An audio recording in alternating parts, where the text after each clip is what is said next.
In less than a month, the engines of the most powerful rocket ever built will ignite, tearing through the silence of the Florida coast. After more than 50 years of waiting, humanity is finally heading back to the moon. But don't call this a victory lap. This isn't a nostalgic trip down memory lane. It is the opening chapter of a bold new era. This is Artemis II, a high-stakes 10-day stress test for the future of our species. While the world knows we are going back, few realize exactly what this journey entails. It isn't just a simple test flight.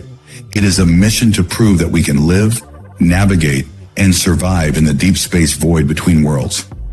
At the heart of this mission is the star of the show, the Orion capsule.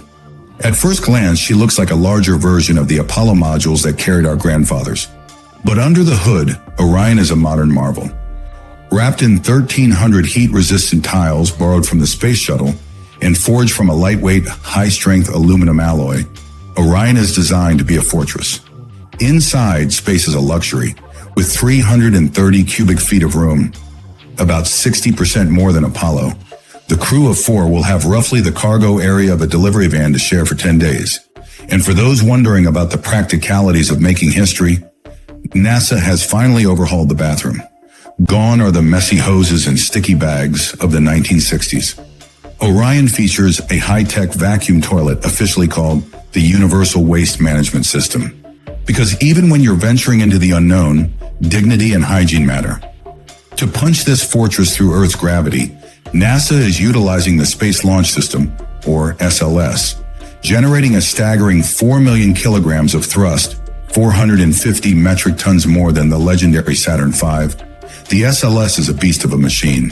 For Artemis II, the boosters will carry a special America 250 inches logo, a nod to the nation's upcoming anniversary. As NASA leadership noted, there is no better birthday present for a nation than sending its citizens farther into the cosmos than any human has gone before. The crew chosen for this historic leap represents the best of us: Reed Wiseman, Victor Glover, Christina Koch, and Jeremy Hansen. They haven't just been waiting. They've been forging themselves into a single, tightly coordinated unit through 3 years of relentless training. Once they reach Earth orbit, the mission truly begins with a critical test drive. High above the Earth, Victor Glover will take manual control of the capsule. Using the discarded upper stage of the rocket as a target, he will fly Orion within just 9 meters of the booster. This proximity operation is vital. If the crew can't manually dock Orion in an emergency, we simply cannot land on the moon.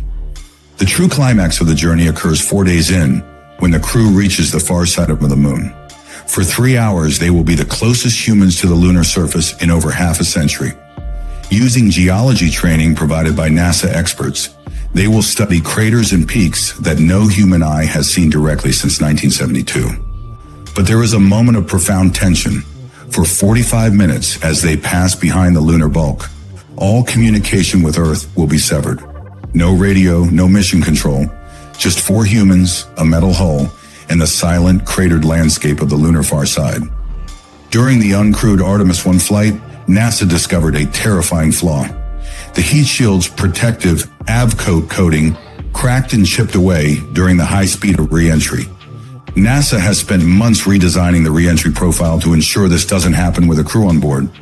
Orion will hit our atmosphere at a blistering 40,000 kilometers per hour, creating a fireball that reaches 2,700 degrees Celsius. The name Artemis isn't an accident. In Greek mythology, Artemis is the twin sister of Apollo. By choosing this name, NASA is signaling a promise. The next boots on the lunar dust will belong to the first woman and the first person of color.